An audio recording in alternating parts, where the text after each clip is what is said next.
Hey guys, it's Doug and Melissa with Mesquite Field Farm, and we're here with you today to engage in a conversation about farmer health. We have our friend Faye here with us today, and we'll get to introductions in just a second. But I wanted to preface this a little bit. We're going to be talking about physical health and mental health. You know, Doug and I, we don't have an issue with having those hard conversations, and we feel like this is one of those hard conversations because a lot of times people think that farmers need to be strong and get the job done and not have any issues. But nowhere in that does it say that we have to neglect ourselves and our health. So we're here to have a conversation about that today. So it's going to kind of be back and forth, kind of like we normally do with our fireside chats, because Faye is not a farmer. She's a researcher, and we're the farmers. So it's going to be a back and forth about our perspective and her perspective from people trying to help farmers. So without further ado, I would like to introduce Faye McGuire. We know Faye from the Battleground and Breaking Ground program. She is an intern who started, when did you start? January. Okay, great. And she's been coming out to visit us here on the farm. So I'm going to hand it over to you. Tell us what you do and your specific areas of study and focus. Okay. Hi, I'm Faye, and I am an occupational therapy student out of Boston. And I decided to do my research in veterans going into agriculture. And that kind of led me down the path of looking at what it means to live a life in agriculture, what it means to be a veteran, and then the crossover between the two. So have you ever lived on a farm, grown up on a farm? I'm a city girl. Don't worry, I am too. So this is a pretty new experience for me. Very cool. It's a very big opportunity to learn. So in that vein, my first question is, what are some of the most common issues that you see from kind of outside looking in the farmers face when it comes to physical and mental health? So I think there's a lot of, like you were kind of talking about, stigma that veterans need to be strong and farmers who are veterans need to be strong and tough, especially. One, just like not being able to talk about their mental health or being able to have that like perceived weakness. And there's a lot that goes into like the mental health, which I want to touch upon first. For like farmers, there's long days. You guys, especially seasonally, you guys can work really long days, like into the night. I know one of the farmers I met with last week, he's in the hay season and he works ridiculous hours. He's not sleeping. He's not sleeping. He's working around the clock. Yeah, he's working around the clock, and you know that's depends seasonally, but still, like your body doesn't function very well when it doesn't get enough sleep. Right. Then there's the stress of, you know, the sort of like the income that comes in with agriculture is pretty low. And I think it's since 2012. Let me double check that. It's been declining since 2013, like the average, like cost or like income that you get in agriculture. And also it has a tendency to be very sporadic, right? You'll have money and then you won't be getting money until your next crop comes in or your next animal is ready to be processed or something like that. So that puts a really heavy burden on someone's like mental health because you don't know where your next paycheck's coming from. How are you going to feed your family? How are you going to pay all of your bills? Even if you're growing your own food, that doesn't cover all of your bills. Right.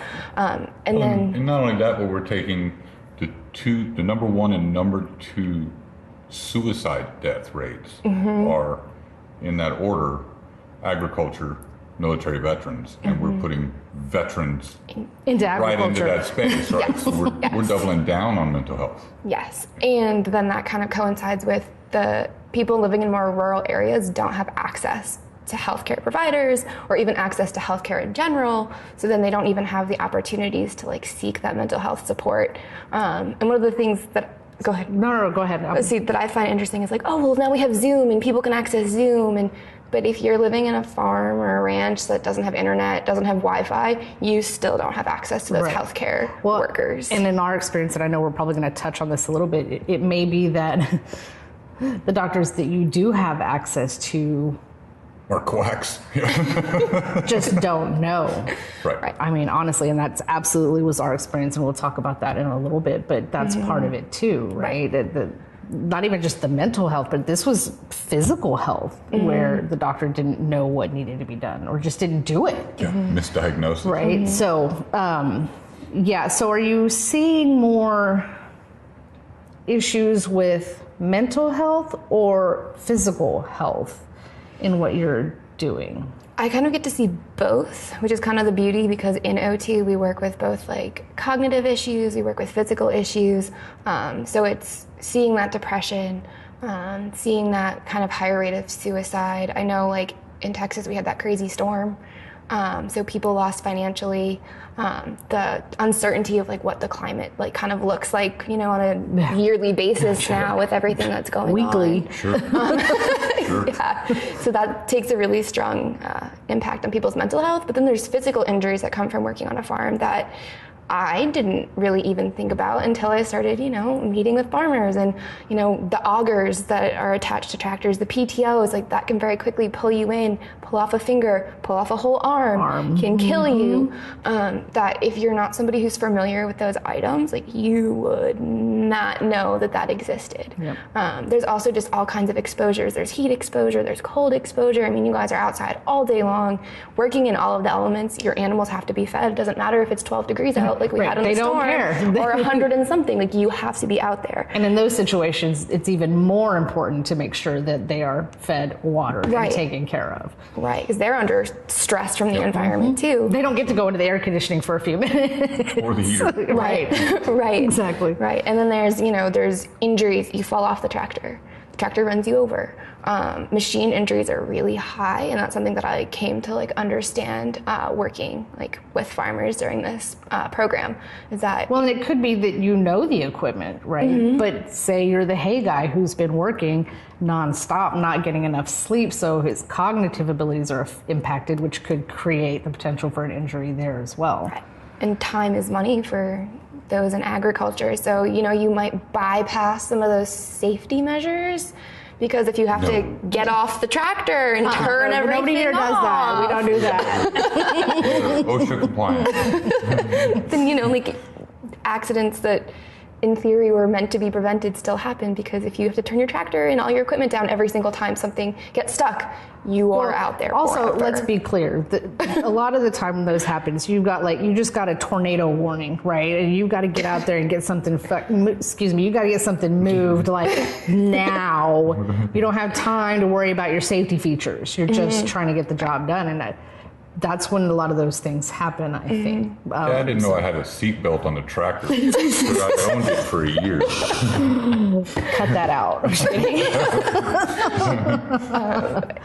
Wow. So it's both. There's not, you don't see necessarily more of one than the other, but it feels like physical health is a lot easier to address than mental health, right? Especially when you're dealing with farmers already have that stigma on them, but then you bring in vets who even more so on top of that, like, you know, that's a no-go.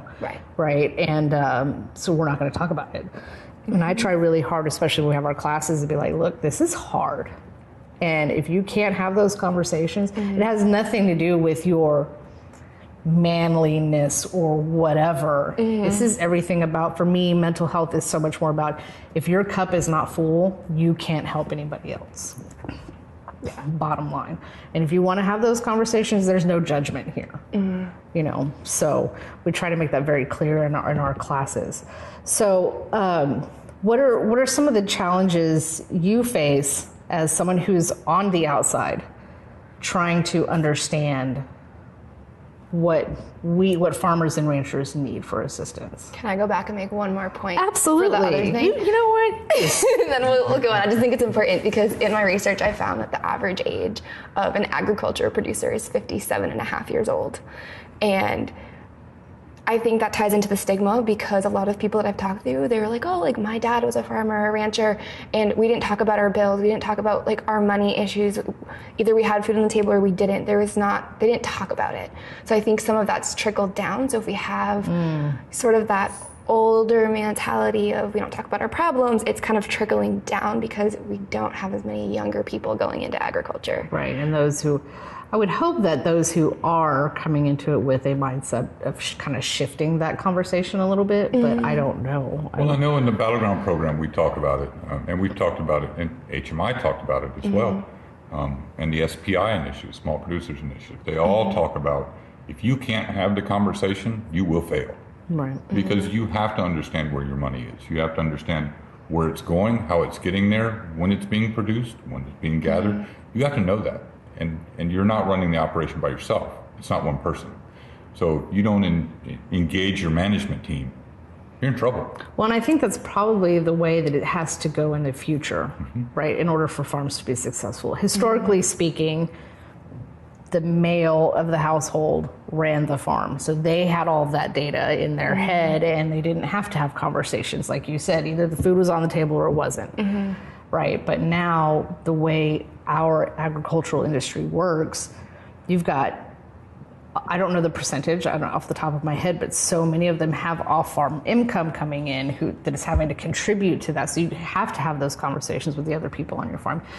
The way it is now, no one person can run a farm right now. So hopefully that helps encourage that conversation too. Well, and there's small farms, urban farms. We have new types of agriculture that are being accepted coming in. It's changing some of that mindset and the flow and how all of that works versus traditional ag as we've done it for 100 years. Right. Which I think is fantastic. Yes, Good absolutely. stuff. Let's talk about it. All right. Going back to your the question before I added that. No, that was on me. I think one of the main things is getting people to talk, and that kind of goes back to, I think, the mental health part. So, like, well, you came to the right place. Learning. I mean, you guys have been great. Like, I feel like everyone he loves to talk in the Battleground program. Like, you know, Heidi and Ray, they're like super open with me, and that's really helpful, especially being someone who doesn't understand agriculture, and this being my first experience. And I've gotten to see kind of some of the daily things that go on, which I didn't know. I mean, I had some experience from my professor she grew up on a farm. She worked for AgriAbility in North Carolina. So like she would tell me stories kind of anecdotally, but it's different when you see it. Right. And I think, so maybe something for us farmers to take into consideration is, number one, don't be that guy. It's like, oh, you're just a city girl. You know, that's rude. First of all, don't do it. If you do it to me, I will smack you. But we need to understand that you don't know that. You haven't seen it. You don't have any idea about it. So being condescending or rude about it completely defeats the purpose. What we're trying to do, we're trying to get help. So having that patience and wanting to show, explain, and whatever without that judgment there is going to help everybody in the long run, because it helps you come up with ideas because you have a different perspective, and that sort of thing. So what are some of the things that you've learned in having conversations with us, or any questions you have for us that helps you understand what farmers need? So I think it's really helpful to know what you guys do on a daily basis, like what your day looks like, what the tasks that you're doing are. Like, you know, coming here, it was like, oh, like a farm's like nice little cows in a field, and not really thinking about, oh, that cow weighs 1,200 pounds. Right. So I think there's a lack of knowledge in the medical community about the daily tasks that you guys have and how your lives are different from, you know, somebody who just walks into their office, who lives in the suburbs, who works a 9 to 5, sitting at their desk all day. And I think that was one of the reasons I went into this, is because I was like, I want to understand more, because everybody that you treat is different, and you have to understand the person that you're treating, because it's not a one-size-fits-all in medicine. So really getting to know, for all the healthcare disciplines, like what you guys need and like what your daily life looks like. And that's so weird to have a conversation about, because it's just what you do when you get up, right? You get up and you go let the birds out, or you go whatever. In the afternoon, you have to chase a damn turkey all over the road to get it back in its tractor. Those kind of things that we don't even think about. And that's something we talk about in marketing too, is people have no idea what this is like. A lot of people don't, because I think 2% of the American population is actually rural and lives on farms. So that's a very small number. So the majority of people have no idea how this works or what we do. But we just see it as our daily life. Right. But it also impacts us when, like, I know you had a specific example going to the doctor, and him thinking, you know, that you sit at a cube farm all day. If you wanted to elaborate on that just a little bit in terms of... Well, I mean, the whole issue with illness, I mean, I retired when we moved to this farm. We built the farm, right? We built our house and moved here. And I was misdiagnosed type 2 diabetic for 2 years. So they just fed me metformin, and I slowly got worse and worse and worse and worse until... Yeah, you were about to be a widow, and you said change doctors, and we got a new doctor. and he correctly diagnosed me as type 1, but he has no idea what my nutritional needs are. I mean, understanding how you deal with blood sugar and how you consume your food and how you work, and the temperature outside affects how fast you burn through that sugar. He still hasn't investigated in a monitor for me. He hasn't even talked about that. So I'm still sticking myself 4 times a day and taking my glucose readings 4 times a day. But hypoglycemia is a common occurrence here because of that. Right. He doesn't understand how I work. Right. He doesn't know what I do. It speaks to her statement about how doctors don't understand that you're not just sitting at a desk all day. The way it normally happens is you might take your blood sugar and you know what you're going to have for breakfast, but you think, okay, well, after I eat breakfast, I'm going to go out and do some work on the tractor. And so you take the amount of insulin you need to compensate for that. But then before you get out on the tractor, you get a phone call from somebody. Right. So you don't actually end up doing that physical work, which blows your blood sugar all out of whack. Or it's the other way around. I'm going out to go work on the tractor to perform some maintenance, and a cow busts through a fence. Now I got to go chase cows down. Right. So I'm burning through that sugar really fast. So now I'm hyperglycemic versus hypoglycemic. Right. So it's crazy. It's very challenging to get all of that in order. And really. I think it highlights, I've been a type 1 for 20 years, and learning how your body functioned out here was different for me because I don't do all these tasks on a daily basis. So my body functions a little bit different too. So even coming from I'm a type 1, needing to be open to this is what your experience is, and not just saying, well, this is what we normally do. Really looking at you as this is what you do, this is what you're telling me, and listening to you as a person, not just you fall into a category, which I think what often happens in healthcare. It's just oh, you check this box and this box, so this is the solution, where it's not a one size fits all, and I think that's not understood enough. Right. That's interesting. So being open with you and answering questions, showing you what we do, which is also really hard because, like I just said, you could come out here one day and we've got a plan to just sit and talk, but cow busts through the fence and all of a sudden now we're having to go do that. So it's really difficult unless you're immersed in that space for more than a day or two to really understand all of the things that can happen. You know, we could have a week or two of everything's good, this is great, it's nice and calm, and then all of a sudden a mama has problems giving birth, or predators eating chickens, you know, or something like that. And there is no consistency truly with what we do. So it's really hard for us to be able to just sit down and tell you. I mean, we will, because we like to tell stories. It's funny to talk about the bull that picks you up with his horn and all these, things, but those are hazards. That particular story, that situation could have gone really wrong for me. Really fast. And there was nobody else here when it happened. So, but I can't possibly sit here and tell you all of those things in one sitting. So I think having a way to be able to communicate with you or anybody in your field some of those things, right? Because that's part of the challenge there, I think. I think that's part of the challenge, and I think it's a perspective shift of the OTs, the PTs, anyone that you're talking to, of should you turn the tractor off every time? Yes. Are you going to turn the tractor off every time? No. And understanding that you have to work with the person that you're working with, not just, lecturing at them, because you could give a million suggestions, but you're going to leave that tractor running. So it doesn't They're not going to follow them, and they're not going to tell you about it. Right, exactly. Exactly. It's like the doctor that he had for 2 years. 2 years misdiagnosed. You're not, what the conversation is you're not doing what you're supposed to. Right, and that's... Which in reality, he had misdiagnosed him. Right. But we sit back as farmers and look at healthcare professionals as the people who know what we don't know. We didn't go to school to understand physiology. Right. So we go to you expecting you to know and do the right things. So there's some of that too, right? That's a hurdle, I think, that's difficult to overcome. Especially if you've had experiences like us where you're misdiagnosed for 2 years. That's really hard to trust somebody after that. I can't even imagine. In my experience, I spent 4 years trying to solve the issue that I was having of just trial and error and not knowing and stress and then it ended up being the simplest damn solution you've ever seen. But after thousands of dollars. I mean, at one point I was on medication, so I guess I'll go ahead and go into a little bit of that, and then we can talk about your story. But I got heat stroke when I was a kid, so I've been very hypersensitive to overheating since then.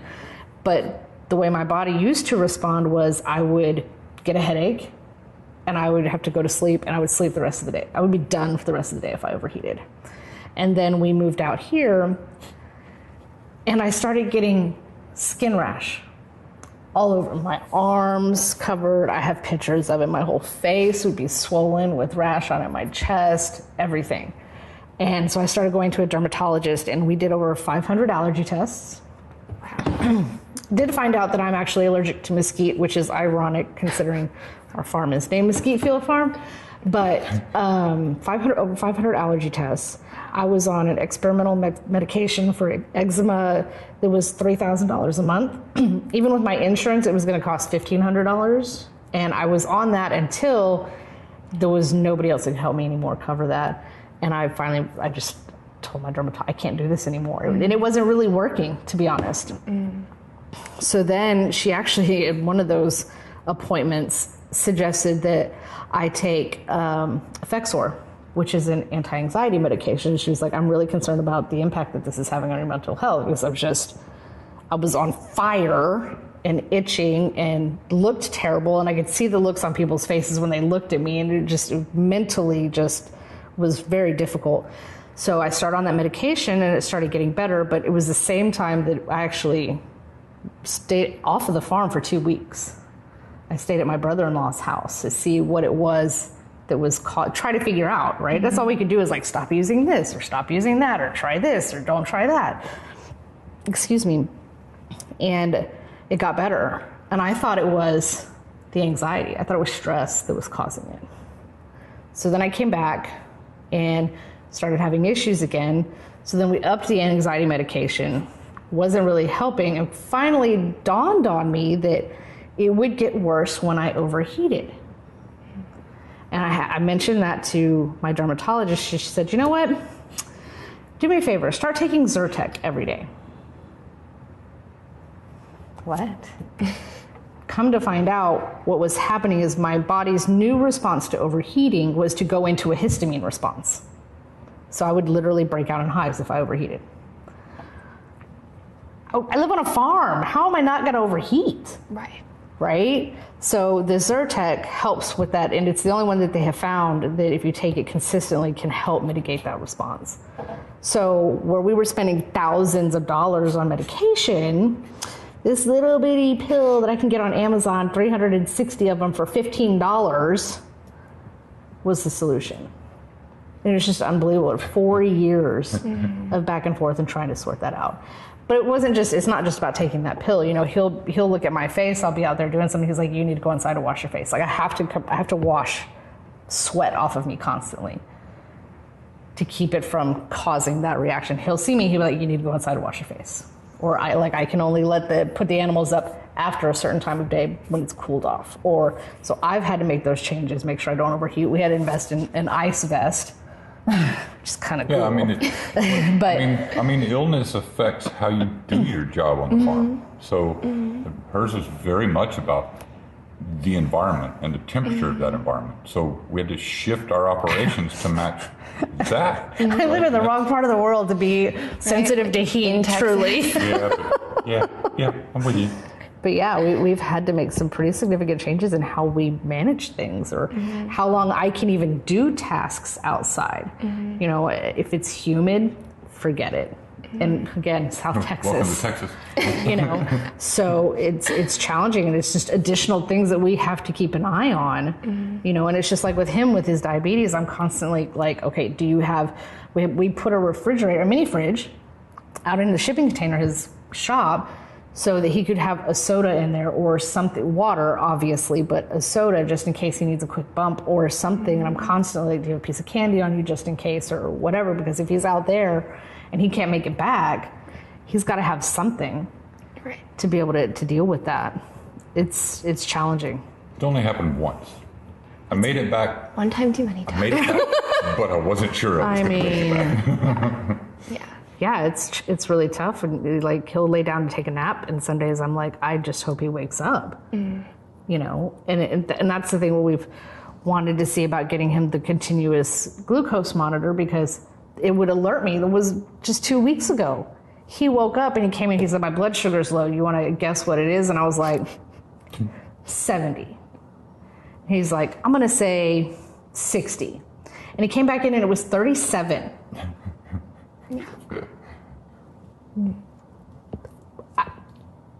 He could die in his damn sleep and I wouldn't even realize it. And that's terrifying, you know?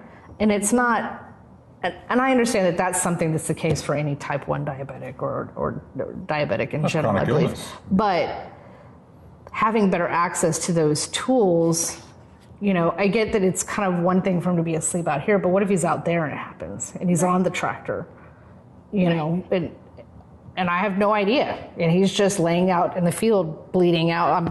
I can catastrophize like nobody's business. Yeah, you've never called the sheriff's department or state troopers to find out if I was dead on the farm. Listen, it takes me about 2 seconds to go from, oh, he's fine, to, oh my God, calling the cops. Yes, I'm aware. I get it.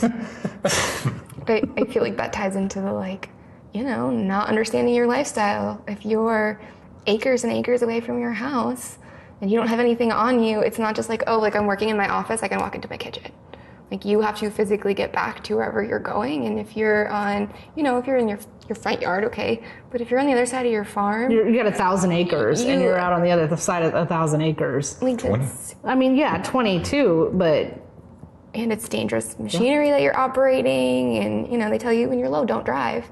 But you're working with big animals, you're working with tractors, you're working with, you know, whatever other tools you're working with. It's not. And you get used to lows. That's it, yeah. I ignore mine. I shouldn't, I do. You get used to lows, so you just ignore them. So I'm sitting on the tractor, it's like, I'll be all right. Yep. And I'm the same way with my situation. Like, oh, I feel okay, I'm good, you know, and he'll be like, no, I can see it on your face. It's going to be a problem tomorrow. And, you know, it's the same thing. Like, you're like, oh, I know my limits. Yeah, I'm good. No, but you're not. Stop. You have to force yourself and it's very hard. For me, it's like, I'm okay. I should be able to continue doing this, but I can't. And that's very frustrating. And then adds to the mental aspect of it, right? That you somehow feel like you're incapable of doing this task. Your body's failing you, which adds your mental stress. And it just is very frustrating. But anyway, so I think, was there anything else? I'm gonna open this up to everybody because I know you said that you had some questions you had wanted to ask us. I think I've already asked all the questions I want to ask. So have at it. I feel like we touched upon it a little bit, but what would you want? And I know we can only skim the surface because your day-to-day life looks so different, but what do you want healthcare workers to know? Like either about your daily lives or tasks, or what's important for them to understand to help them help you? I know it's a loaded question. Well, I think if I wanted to really boil it down, don't treat me like I'm a person who sits at a desk 8 hours a day. I mean, I do because I have a regular job, but I also have other things that have to happen. And he is all day, he's not sitting at a desk. So boiling it down to that very essence, understand that we're not in that space. We're not just sitting at a desk all day long. And to ask us and not judge us, just like I'm saying we shouldn't judge you for not knowing to be careful of that 1,500 pound bull. Or, well, you know. So if you think about how many hours of nutrition do doctors get? Less than 12. I had no idea. Unless they're a nutritionist. If they're an MD, you get less than 12 hours of nutrition.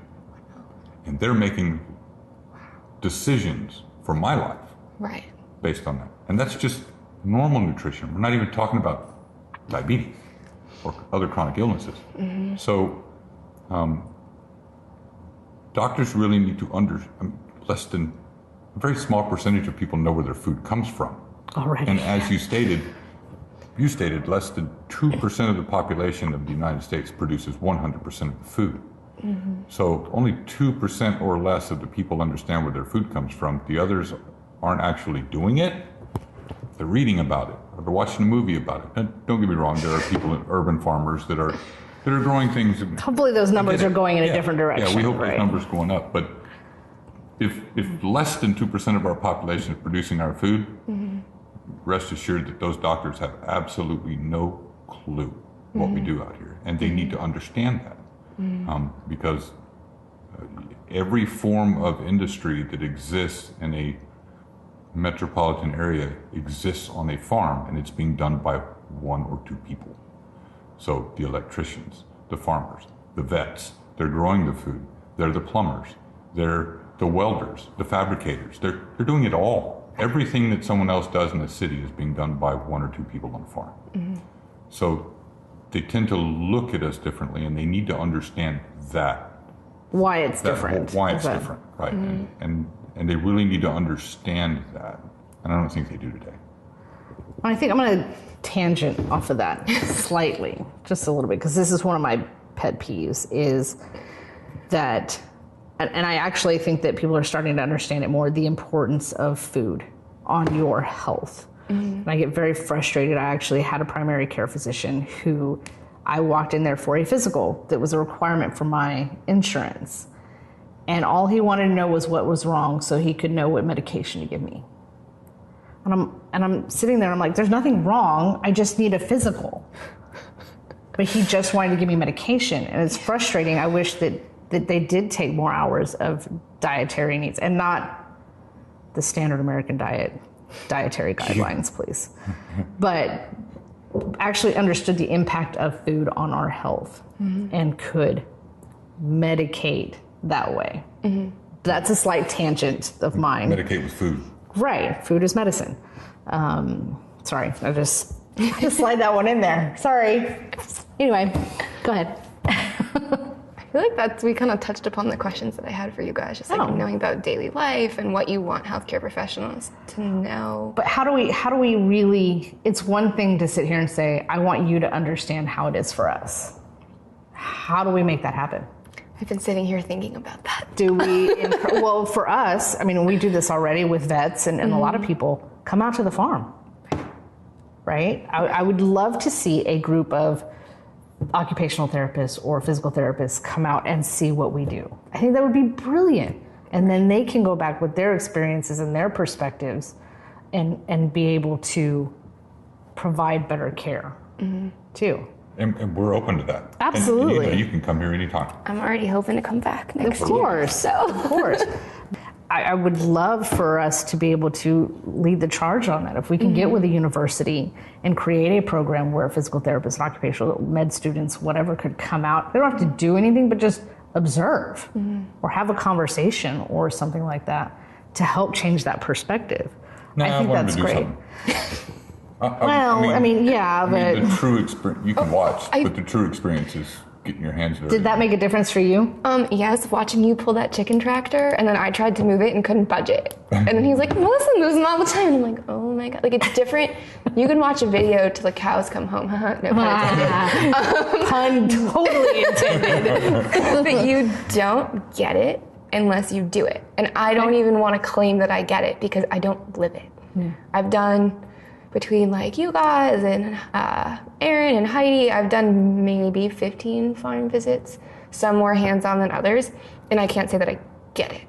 I have an idea, which helps, and then it helps me be able to advocate. Right, but it helps open your mind a little bit. Just coming out and watching isn't enough. It's really like trying to pull the chicken tractor, trying to chase the cows, trying to give the cows their medicine. Like, and you got the even bigger experience, because cows were a big animal to you, and then you got to go to Chris's place and see bison. Yeah. And really big animals. They're really big. And one licked me, and I was like, oh my gosh, like your tongue is like the size of my arm. Like, it's different when you're watching it in a video and even just watching it in person, it's doing it that I think really makes a difference, because then you feel, how does your body feel the next day after you've moved something? How does it feel? That's been an ongoing situation for us, because it hurts my back to bend down and put the wheels on the chicken tractor, because I have to lift it to slide the wheel on.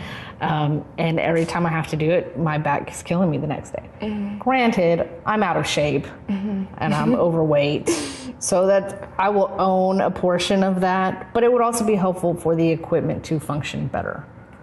You know what I mean?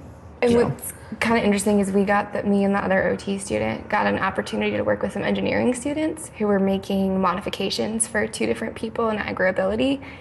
And I mean, these engineering students did a great job being engineering students. But I don't think there's enough talk between disciplines more holistically about, like, hey, keep this in mind. And I'm sure what they were building, they did a great job. I don't want to like bash them or anything, but it was nice. But if they had been out here and seen it, right, it probably could have approached it a little bit differently. And to give the OT perspective of like, hey guys, this is a really good idea, but think about X, Y, and Z, because they don't know about some of the medical conditions that like might impact the design, and they don't know about like if this person has no feeling in their lower extremity, like we need to be careful that they don't get pinned between like the horse and whatever structure you're building, because they won't feel it.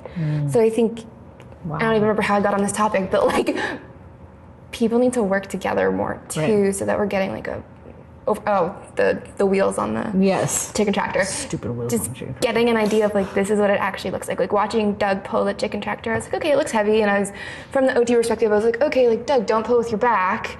And I like watched him like, kind of like upright and correct himself. And I'm thinking like, okay, like great. But then until I pulled it myself, like easier said than done. And I think that's really the key. Right. And I think like I did for the class below me, I gave like a whole hour-long presentation about like, hey, here's like just barely skimming the surface of sort of what agriculture looks like, how we can be involved. And I don't think people in healthcare even think about it. Right. I think unless you come from a rural community, you don't think about, this little 5-minute task that was a completely different experience for you, standing there watching him doing it. You're like, oh yeah, I know, you need to be standing up straighter or whatever, and then doing it. Yeah. Yeah. And I think like I didn't really ever think about OTs being involved with those in the agriculture community, except for my professor, who was like, oh, I grew up on a farm. And I was like interested in outdoorsy things, which is how she and I kind of connected. And I was like, oh, I think farming's really cool. Didn't know a whole lot about it, but was very interested in it. And the more I learned about it, the more I was like, wow, this is a huge need. So how do we, I've said, this is going to go off on a you're good. thing. Well, because here's the thing. So then you go back to the other students, right? And you tell them the story. So they still don't understand. They still don't understand. What made it impactful for you was doing it. And you went and told somebody, but they still don't get it even though you told them, right? Because they would need to come out here and do it too. Yeah. And so I'm wondering from our perspective how we can help make that happen, because there could be little things like you've said where you had no idea, from an engineering person who's building for agribility these projects for folks. Do the engineers normally come out? You'll have to answer that question for me to I think provide a solution, or it's agribility and voc rehab they're doing. So voc rehab, it's probably either university engineering students, or it could be a high school shop class.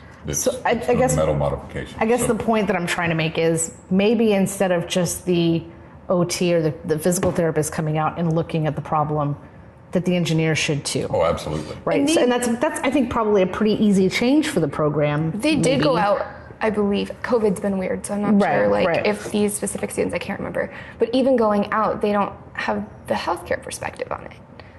And I think that's where the crossover in disciplines comes, because again, what they were building was this beautiful, piece of equipment. It was functional, but then it's like, can that person do the task even that you're designing this equipment for? And that was one of the points I had brought up. I was like, you could build this beautiful lift, but if that person at the end of the day doesn't have like the right equipment to stay on the horse and to be able to safely be on the horse, if they fall off, get help, then that piece of equipment, regardless of how beautiful it is, doesn't matter. Right. It's going to stay beautiful. It's just going to sit there and collect dust. Because they're not going to use it after they're gone. Exactly. And Well, crap, I thought that was a good idea. So in my head, I was just thinking, maybe agribility could just modify the requirements a little bit and have the engineer come out too with the physical therapist, right? And to understand it better. But the idea too, I know they were going to go out and do like a trial and see how it like worked and stuff, but they got our input first before they built something that wasn't going to work. Sure. But if y'all were out there together, and you were, I'm assuming in this case, were you together? This was all through Zoom. Oh, okay. I didn't get to go out, and I don't even actually know the clients. I like know about them, but I didn't meet them or anything. Because I think in my head, I mean, if obviously COVID restrictions and so on and so forth, I think if you were both out there at the same time, right, I think you that could would be having really those helpful. conversations together and be like, okay, what about this? Oh wait, but got to take this into consideration. And I think maybe that helps. And that's definitely what we did on Zoom. We had 2 meetings with them, which I think did help. But I think if all of us were out there too, because I have an idea of what this person does, but I don't physically know what his environment looks like. I don't physically know like what his setup looks like. And you haven't seen him move in that space. Other OT did meet him, so she had like a little bit more knowledge on that, where I was just kind of like, I can tell you what you would look at from my discipline, but without even seeing this person in their environment, I didn't even fully know like how to instruct them on these are possible, these aren't. But one thing that I think could happen, my professor used to take her OT students when she was in North Carolina out to a farm, and they'd go and like spend a day on the farm. I know it's not a lot of time, but it was better than nothing. Yeah, absolutely. Oh, I'm all about that. You gotta start somewhere. Yeah, right. And I think every state has a land grant university, from my understanding. Not everyone has an agri-ability program, but everyone has a land grant university. So I think, especially the ones that do have agri-ability programs, making some sort of partnership where like healthcare students do get to go out and like do a farm assessment or go spend a day on the farm or something where they're really getting their hands on it more than not at all. Yeah. Even if it's not, extensive, getting a couple hours or seeing like, hey, a cow looks really cute in the picture, but then when, it shakes its head and it horns at your arm, it hurts. Like, and that's just daily life. I think that could be a helpful first step. I know like in Massachusetts, our land grant university does not have an OT program, and they have a pre-PT program, but I don't think they have a PT program. But somehow making a partnership with the healthcare universities or... I think that's great. Yeah, that's a great idea. I think we need to work on that. Especially agri-ability in the states that have it, because that's what it's all about. It's all about working with individuals with disabilities, which healthcare workers do. Right, Absolutely. right, absolutely. This has been fun. I enjoyed this. So I know I feel like we've touched some pretty good bases in mental health, physical health. So let's talk about some resources out there for farmers and veterans that might need help with any of those. I know you had some suggestions for resources. One of the ones that I had come across, it was actually on the Today Show, and it was so fitting. I was like, oh my gosh. The program called Headstrong. And it doesn't exist in every state, but it exists in Texas. I do know that. I think they're in Houston here. And it's geared towards veterans, and it's a free mental health program. You have to meet certain requirements, but it didn't seem like you had to jump through too many hoops to qualify. And they put you in touch with somebody to like provide mental health for like the duration that you need it for. So it's not just like, like we get 3 appointments, bye. Like they support you. Which I think is And is really it free cool. for veterans? It's free for veterans. Wow, that's fantastic.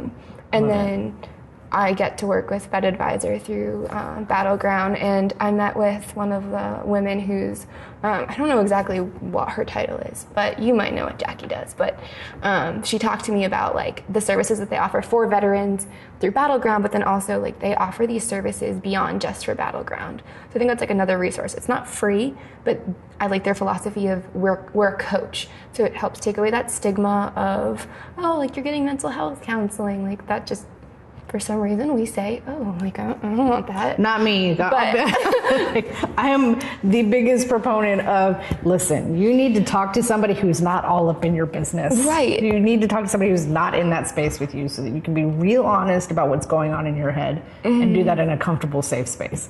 I'm all about it. But yes, you're right. The stigma is there. My goal is to break it down. And they have like Vet Advisor, which is like their veteran component, but then they also have, I forget what it's called, but they have like another piece that's like more open to the public, and it provides like coaching and health and health and well-being, like mentally and physically, which I think is awesome too, because if you seek mental health support, that's wonderful, but that we're not looked at as holistic people. And I think that's like the really big thing is like, you are a person, you aren't your mental health, you aren't your physical health, you aren't a farmer, you aren't a type 1 diabetic, like you are all of those things, and being able to address them more holistically, I think is really the best approach. Yeah. Absolutely. Absolutely. Those are kind of... I love holistic. We're all about holistic around here. Nature does not exist in a vacuum. And of course, VA has their hotline. What else do we have? AgriSafe, which I found recently also, and it's pretty cool because it actually has it broken down for like veterans' health, women's health, young workers' health, right? So if you feel like as a woman, we may have other needs or things that we want to look at into veterans, obviously the same thing. So I thought that was really cool that it broke it down like that, and you can do training classes on there. So that was really awesome. The other one I have is ruralhealthinfo.org, which is a rural health information hub. And this is there's a lot of case studies. It's a lot of research. But they also do training. They also provide links for funding and opportunities for farmers and rancher rural communities, which is really awesome because we're always looking for help with that. And you can sign up for newsletters and alerts on anything that comes down. And then I will add that another resource that you guys have is us. We very much, if you are having a bad day or you just need to talk to somebody, call us. Need to come out and visit. Need to come out for a visit. Come on out. Come on out, because listen, this world is a bit of a mess right now, and we all need a little help and understanding. And if you don't know where else to go, come see us. I think AgriAbility too is another really big resource, because when I did my interviews a few weeks ago, most of the participants were like, they either didn't really know about AgriAbility, or it was, we only know about AgriAbility because we did Battleground. And they're like, yeah, our neighbors don't know about it. And if they can't help you, they often have resources too that like maybe we don't know about that they can connect you with. Right. And where it's a national project, so it's not just for vets, right? Nope. And I think that's where we sometimes, especially for he and I, because Battleground or Breaking Ground is a veteran program, right? But the AgriAbility is for anybody who needs it, and so I think sometimes even sometimes even we get shoehorned into those veterans or it's whatever, and so want to make sure that it's clear. Like, I know this video is primarily for Battleground or Breaking Ground, but if you know somebody who's not a vet, this is a resource for them too, because it's farmers, it's ranchers, we all need help. And so. What's kind of cool about agriculture is that like when you look up the formal definition and like how it's defined, it's anything related to agriculture. So if you are the farmer, if you are the person working in like the poultry facility, if you are the person who drives the eggs to the grocery store, you can be considered in ag, and that can help get certain services, which I don't think people think about either. It's like, oh, like I'm a farmer or a rancher, I'm in agriculture. But like there's the whole, it's a spectrum. And I think that's helpful to know too, because, truck drivers have a lot of physical ailments that come from driving the truck. So like, hey, if you're doing ag deliveries, like you may qualify for services. AgriAbility maybe will help you. Voc Rehab may be able to help you. And I think that's something that a lot of people don't understand. I didn't understand it until I started doing this project. I was like, yep, farmers, ranchers, like great. But no, like there's so many people involved. Yeah. And that's where I want to make sure that, you and I make sure that we're on top of that space and being able to help anybody, not just vets. I mean, don't get me wrong, there's a special place in my heart for vets, but there's also a special place in my heart for farmers and ranchers. Absolutely. And knowing if anybody knows of somebody who needs to call somebody who doesn't know, call us and we will see if we can find that answer for you. Yep. So. And I think there needs to be, this is like a side tangent, there need to be more people who understand children in agriculture. Absolutely. Because and that's and I will admit that that's a area that we don't know a lot about because we don't have kids. No, but I kind of grew up in it for a while. But you were a kid. No, I'm just kidding. A long time ago. You were. Tractors had stone square tires. Oh my God. So, yeah, that's interesting. That's a perspective that I haven't, we've talked about having kids, but we may or may not, who knows? I've never been one of those people that felt like you had to have kids to be complete. So it hasn't been a super big priority for us. And so not something I know a lot about. Yeah, there's a lot of conversation about that. USDA is, and NRCS, TDA, Texas Department of Agriculture, I'm starting to see a lot more about children and agriculture, children's health, mental health. They're finally starting to understand that if we don't start encouraging the younger generations to get into this, well, how are we going to eat other than straight up from McDonald's or... Right. Never mind, I'm not going to go off on that tangent. There's also, like, you think of a pediatrician, like, what they normally think of, like, you know, kids play in the playground, kids go to school. Right. But when they're not playing with the PTO on the tractor. Right. At the age of, like, 8, you know, so, like, they're not learning to drive the tractor at 8 years old. Right. And I think that's something I hadn't really thought too much about either before I gave my lecture. And I was like, wow, like kids, like I learned about 4-H and FFA. Future Farmers. And like I got to go and see like one of their livestock shows and I was like, these kids are working with big animals. I mean, I'm afraid of the cows and these kids are half my size. And just kind of understanding that their life looks a lot different too. And then they also have the mental health piece that most people don't face until they're adults. Like, hey, like there's this whole development. They're dealing with all of these things with life and death and all, I mean, really in their face while they're still in the stages of developing physically and mentally, which is very challenging. That explains so much.